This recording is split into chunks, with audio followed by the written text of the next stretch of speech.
Good morning, everybody. It's Marcy.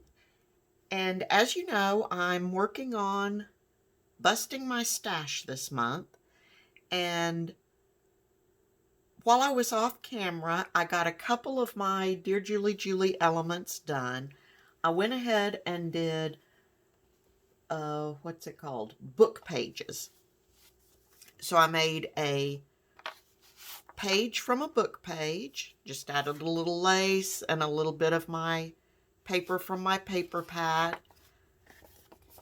Wrapped the paper around on this edge, put a sticker down and a little fussy cut butterfly I had to make a little top tuck.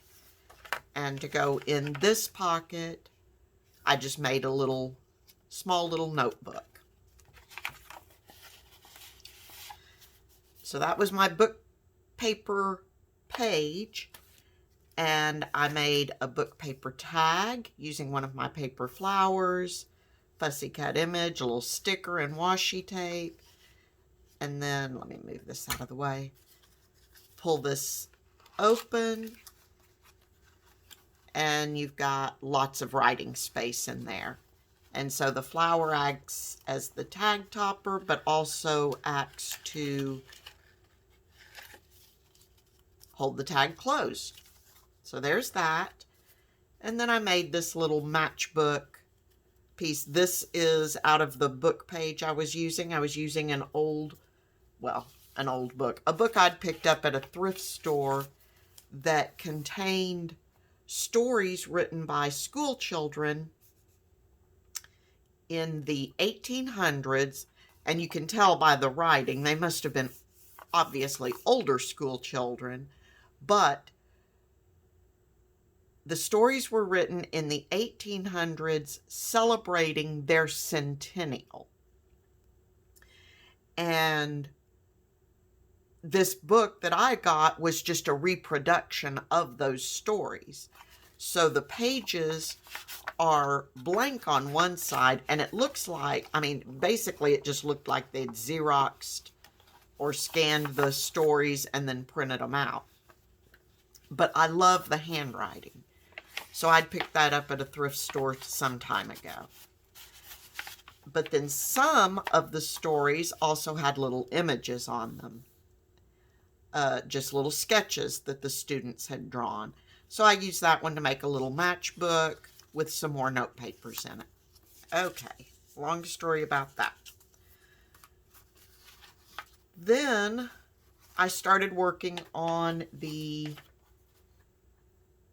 any paper collection or group of papers. And I made this little tag using papers out of my paper collection, just collaged on there, and then a fussy cut image. Put a little ribbon around it.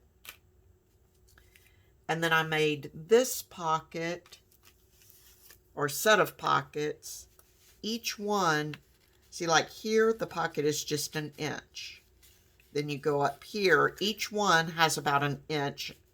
It's supposed to be exactly an inch, but let's get real, it's handmade. It's about an inch of the paper shows all the way up. So then this pocket is 2 inches deep, 3 inches deep, 4, I can't even quite reach that all the way down. And so on and so forth. So by the time, now I glued this one down all the way, could have been left open, but then this pocket goes all the way to the bottom. So I thought that was pretty neat. And now I need to make one more thing, and I thought I'd use this piece of paper. Believe it or not, my paper pad is I'm getting down to the dregs of it, so I'm trying to use my least favorite papers that are left first. And I thought I'd pull this out. I've got a pocket punch board by We Are Memory Keepers, and I never use it. If you've seen my other videos, you've watched me just cut and make pockets out of stuff. I find this tool to be a little fiddly for me to use, but I thought, well, busting stash, trying to use stuff I haven't used in a while. Let's pull it out and see what we can get done. So it comes with the instructions, which I will be using, and a sizing chart. So I want to make a little pocket with a flap. And I've been making a lot of tags, so I think, but I also want this to take up a good bit of a page, and I'll be able to use it on a page that doesn't have much of anything on it. So I think I'm going to make mine 3 3¾ wide by 4½ inches tall. So paper size for the flap is 8 by 6¾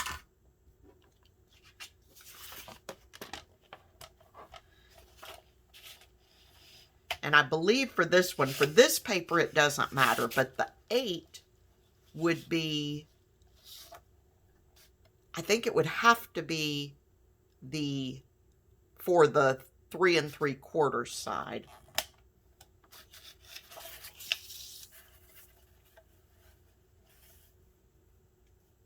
But like I said, I find this rather fiddly to use, so I'm using a paper that the directionality doesn't really matter. 6¾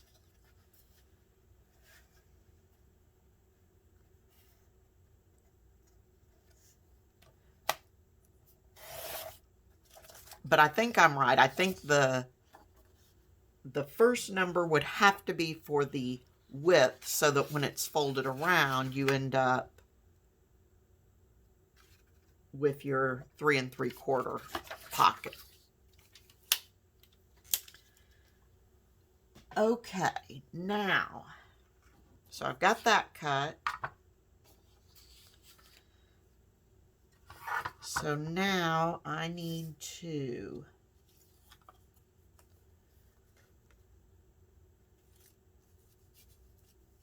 select pocket size and style. Place guides into slots according to the chart with arrows pointing down and right. Right and down. Okay. So 3.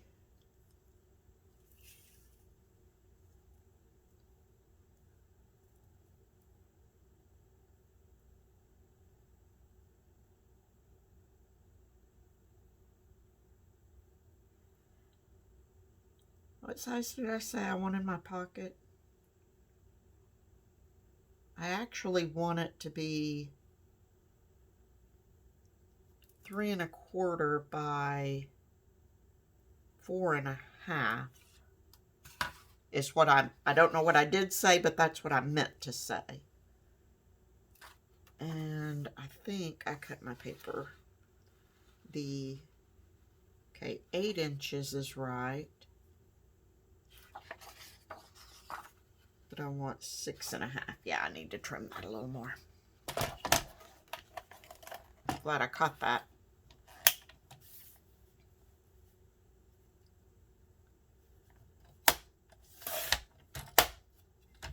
Okay, my pocket is going to be 3¾ by 6½. So my paper needed to be 8 by 6½. Let's try that again. My pocket is going to be 3¾ by 4½. So I need my paper to be 8 by 6½. All right. Now my slots need to be E3. So, and on here, I don't think you'll be able to see it because I can barely see it. But it's got all these little pegs, A, B, C, D, E, and F. So I need E. And my arrows are pointing to the right. And I need 3. And it was in 3. And my arrow needs to be pointing down. So let's be sure we've got that going the right way. Okay.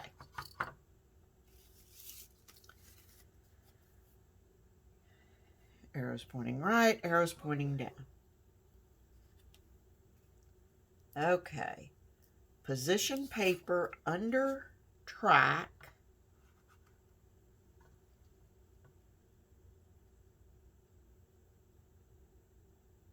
First chart measurement should be placed under the numerical guide. First chart measurement, which would be the 8. So the 8 under the numerical guide.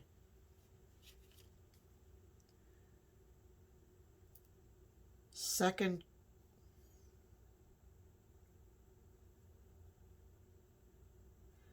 no, and I think this is how I get it messed up.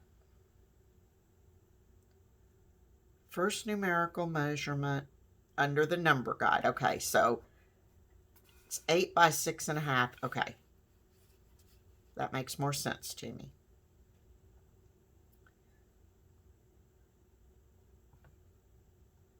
Cut corner of paper. So I'm going to put this down, get my blade,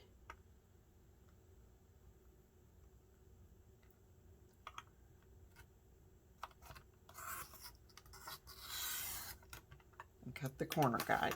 Now you can see why I don't use this a whole lot. Okay.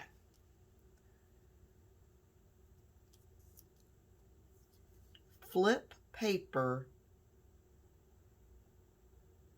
so that cut corner is reflected horizontally.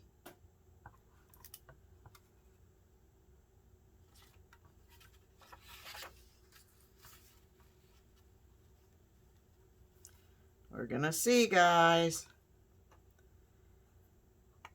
I'd be interested to know if any of you guys have one of these and if you have as much trouble with it. I love my envelope punch board. I love my Crop-A-Dile. This one I just do not love. Okay, so I cut that corner. Flip paper again to square corners and repeat. Although I do think it's going to go a little better than I've had it go before. Maybe the fact that I'm on camera and actually taking the time to, okay, and then reverse.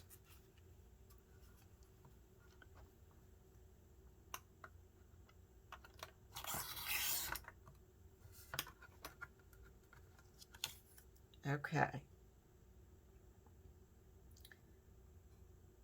Lift cutting guide and extend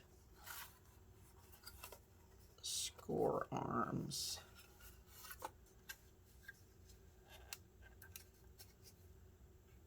My score arms don't want to extend.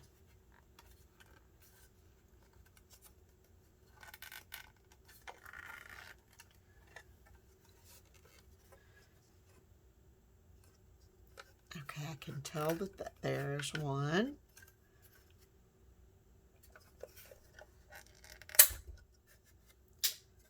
And there's the other. Okay.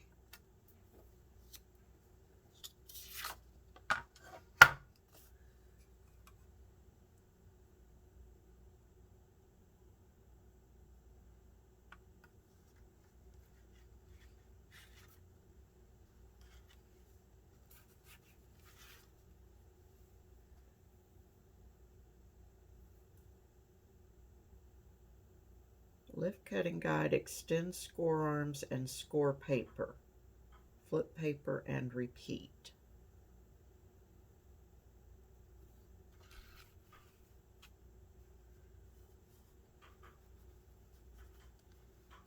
Okay, so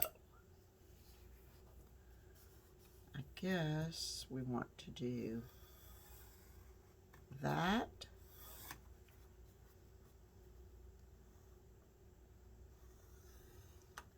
And that. Flip paper and repeat. Nope, gotta flip it this way. Nope. Like that. I don't do technical stuff very well. If this could even be considered technical. Oop.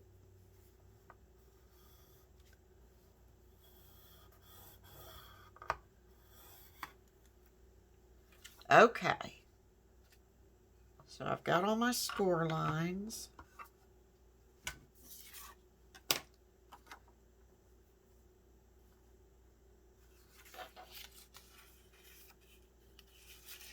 So then fold and glue your flaps. Okay, so that's not too bad.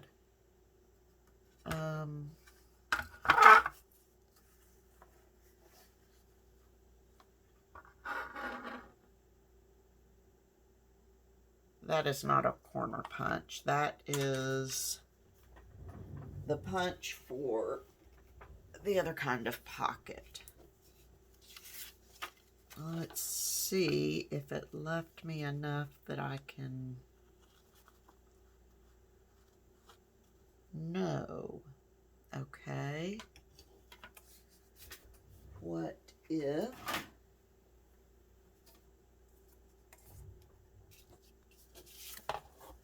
can I get it under my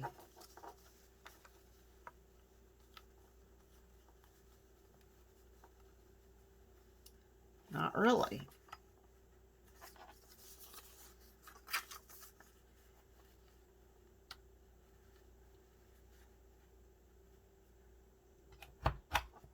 Nope, didn't get it at all. So that's kind of one drawback with it is, I mean, the pocket looks fine, but I can't get my corners rounded the way I would like to. Okay, so what I'm going to do, forget that.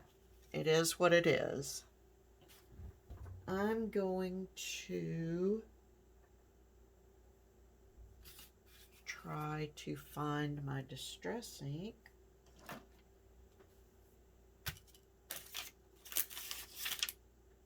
That I have no idea what I did with it. I'm really not losing my mind. I have absolute... Oh, there it is right there in front of me. My goodness. Okay. Let's just knock back a little bit of the white.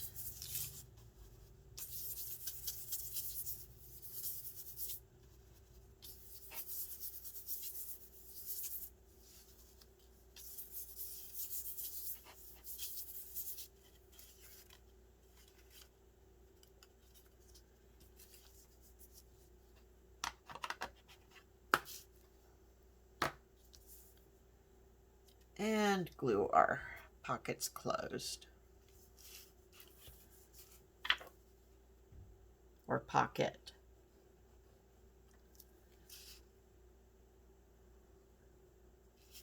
Okay, like that.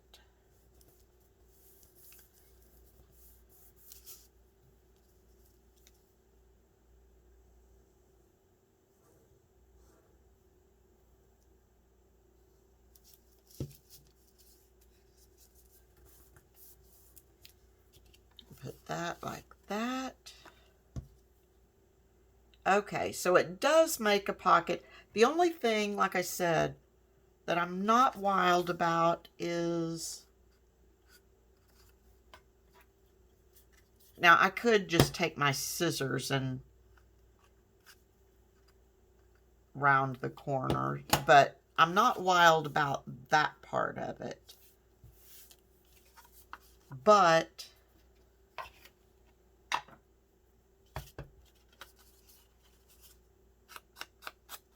it does work pretty well. I just, like I said, I never pull this out to use. Okay, so now what am I going to do with the pocket? When I put it on a page, what I most likely will do is put it down so that just glue here and here and have it left as a corner tuck. So I want to put something, basically what would be the front won't show it all. What will be on the back will. So let's pull out some of this fussy cut stuff that I've got. And we'll just pop that down like that to give it a little texture.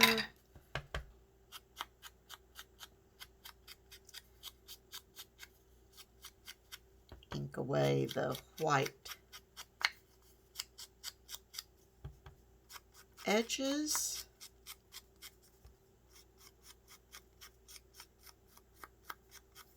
I hope everybody's doing well today.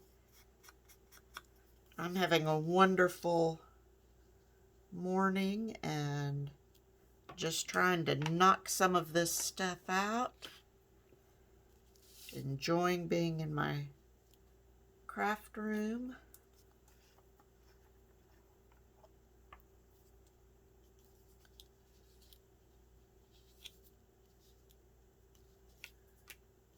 Okay.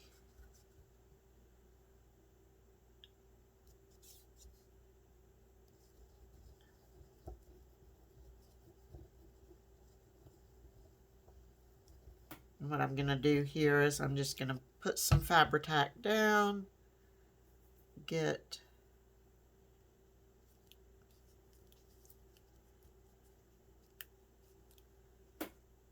that laid on there, and go ahead and get this put on there. And then if I need to go back around and add a little more Fabri-Tac, I can do that. But I'd rather have to, when it's such a loose knitted thing like that with so many openings, I'd rather have to go back and add Fabri-Tac than have too much and have it oozing out all over the place.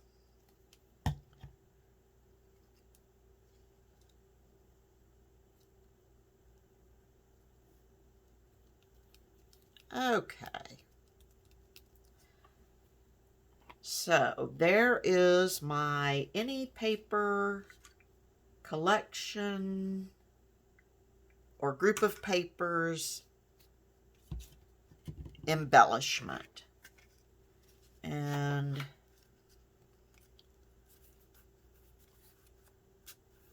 I still want to knock that back a little more. You know, I'm not a huge fan of white. All right. Now it's still white. It just looks like dirty white, but I'm okay with that. All right.